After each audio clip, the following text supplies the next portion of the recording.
కేంద్రంలో భారతీయ జనతా పార్టీ గెలుపుపై జగన్మోహన్ రెడ్డి సంచలనమైనటువంటి వ్యాఖ్యలు చేసినటువంటి నేపథ్యంలో మోదీ జగన్మోహన్ రెడ్డికి వార్నింగ్ ఇచ్చారు అంటూ ఒక వార్త సోషల్ మీడియాలో చక్కర్లు కొడుతున్నటువంటి నేపథ్యంలో ఈ అంశానికి సంబంధించి మనతో మాట్లాడేందుకు ప్రముఖ రాజకీయ విశ్లేషకులు అంకమరావు గారు మనతో ఉన్నారు. సార్తో మాట్లాడదాం. Sir hi sir. హాయ్ అమ్మా. కేంద్రంలో భారతీయ జనతా పార్టీ గెలుపు గురించి జగన్మోహన్ రెడ్డి కొన్ని సంచలనమైనటువంటి వ్యాఖ్యలు చేయడం చూసాం మనం. ఈ నేపథ్యంలో మోదీ గారు జగన్మోహన్ రెడ్డికి వార్నింగ్ ఇచ్చారు అంటూ కూడా ఒక వార్త సోషల్ మీడియాలో చక్కర్లు కొడుతూ ఉంది. ఏంటి సార్ దీని మీద మీ విశ్లేషణ ఏంటి? అంటే ఒకటి ఇక్కడ అర్థం చేసుకోవాలి, కేంద్రంలో ఎన్డీఏ అధికారంలోకి రాకపోవచ్చు, వాళ్ళ సంపూర్ణమైనటువంటి ఆధిక్యత రాదు అనేది వ్యక్తం చేశాడు.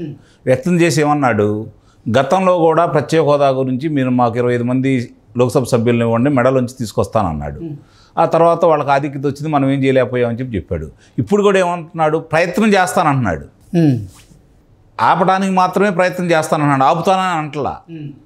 ఇప్పుడు ఇది ఒకటి అర్థం చేసుకోవాలి ప్రజలు కూడా.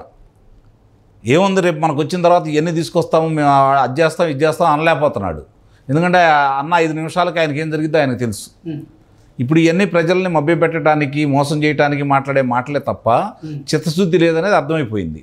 నువ్వు అక్కడ విశాఖపట్నాన్ని రాజధాని చేస్తానని ప్రకటించిన తర్వాత పరిపాలనా రాజధానికి ఇప్పుడు నీ పర్యటనకు వస్తున్నటువంటి జనాదరణ చూస్తేనే అర్థమైపోతూ ఉంది.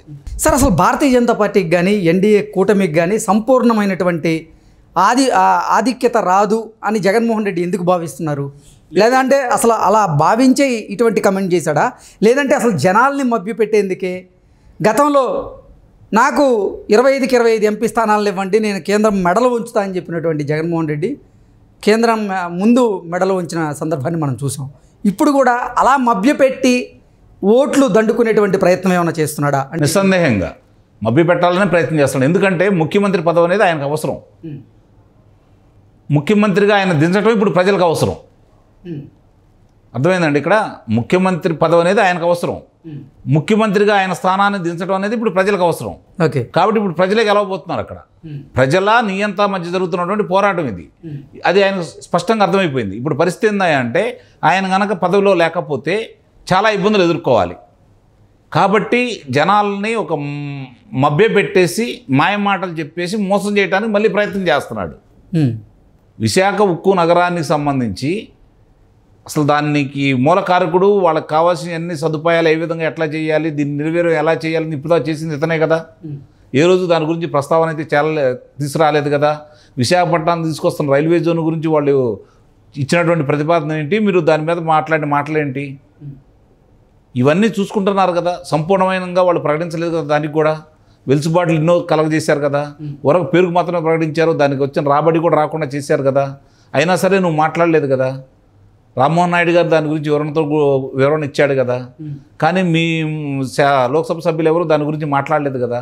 ఇక్కడ వచ్చేదానికి ఒకటి కృష్ణ, ఇక్కడ చూసుకోవాల్సింది ఏంటంటే చాలా స్పష్టంగా అర్థమవుతుంది ఏంటంటే రాజకీయంగా ఇప్పుడున్న పరిస్థితుల్లో ప్రజల్ని డోలాయమానంలో చేయబోతున్నారు. అంటే ఎందుకంటున్నాడంటే ఇక్కడ దాన్ని గూఢార్థం కూడా మీరు తీసుకోవాలి. తెలుగుదేశం పార్టీ వాళ్ళతో జతకట్టింది, రేపు వాళ్ళు అధికారంలో రాకపోతున్నారు, మీరు కనుక మళ్ళీ మాకు కనుక 25 స్థానాలు ఇస్తే అప్పుడు మా అవసరం వాళ్ళకు ఉంటుందని చెప్పే ప్రయత్నం. అంటే ఎన్డీఏ అక్కడ అధికారంలో రావటం లేదు అని చెప్పే ప్రయత్నం చేస్తున్నాడు అతను. దాని నిగూఢ అర్థం అది.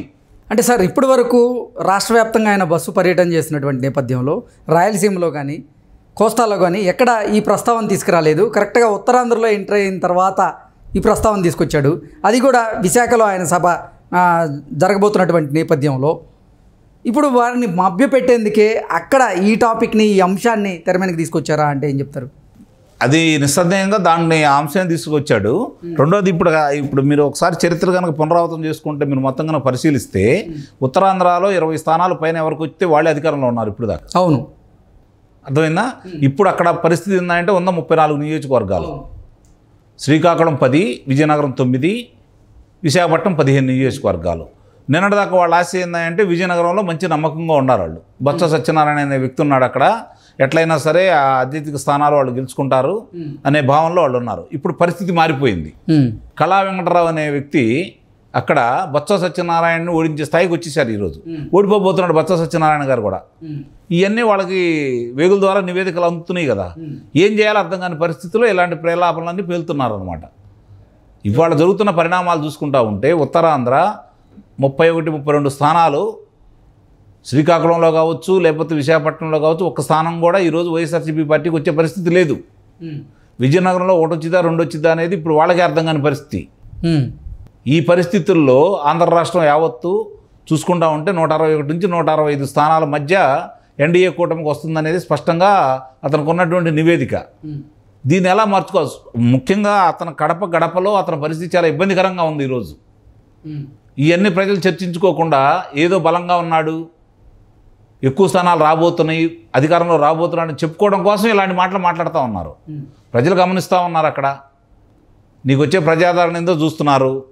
చంద్రబాబు నాయుడు గారు కావచ్చు, లేకపోతే పవన్ కళ్యాణ్ గారు కావచ్చు, లేకపోతే ప్రతిపక్షాలు ఏదన్నా సభలో సమావేశాలు పెట్టుకుంటూ ఉంటే వస్తే జనాభాను చూస్తూనే ఉన్నారు. అసలు ఇవన్నీ పక్కన పడేసేయండి.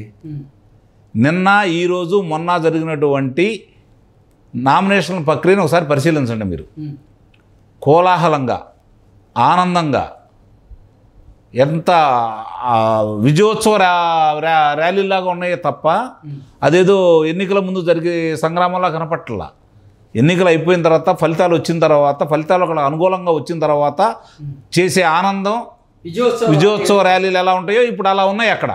ఓకే, పోనీ వీళ్ళకు ఏదో జనాభా ఇట్లా వచ్చారని చెప్పుకోవడానికి, మాకింతమంది వచ్చారని చెప్పుకోవడానికి మీరు నామినేషన్లు ఇస్తున్నటువంటి ఇప్పుడు జరుగుతున్నటువంటి 100 పైచిలుకు దాంట్లో ఎన్నిసార్లు ఇలాంటి విజయోత్సవాలు జరిగే ర్యాలీలాగా మీకు వచ్చారు.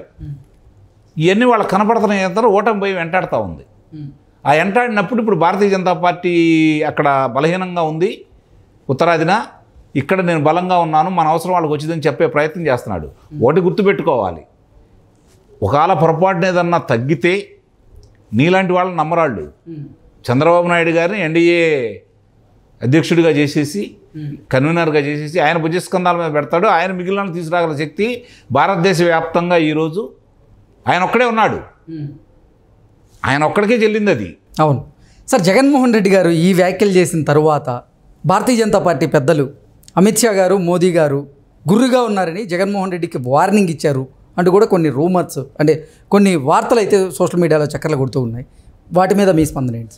ఏముంది, ఎన్డీఏ కూటమి వచ్చేసి తల్లికి తెలుగుదేశం పార్టీలో కలిసిన తర్వాత చాలామంది చొక్కాలు దించుకున్నారు, బట్టలు దించుకున్నారు, ఏ విధంగా మాట్లాడారు. ఇంకేముంది, రేపు సీఎస్ను మారుస్తారు, ఎల్లుండి డీజీపీ మారుస్తారు, చాలా ప్రక్షాళన జరగబోతున్నాయి, చొక్కలు కనపడబోతున్నాయి వైఎస్ జగన్మోహన్ రెడ్డి గారికి అని చెప్పని అనుకున్నారు.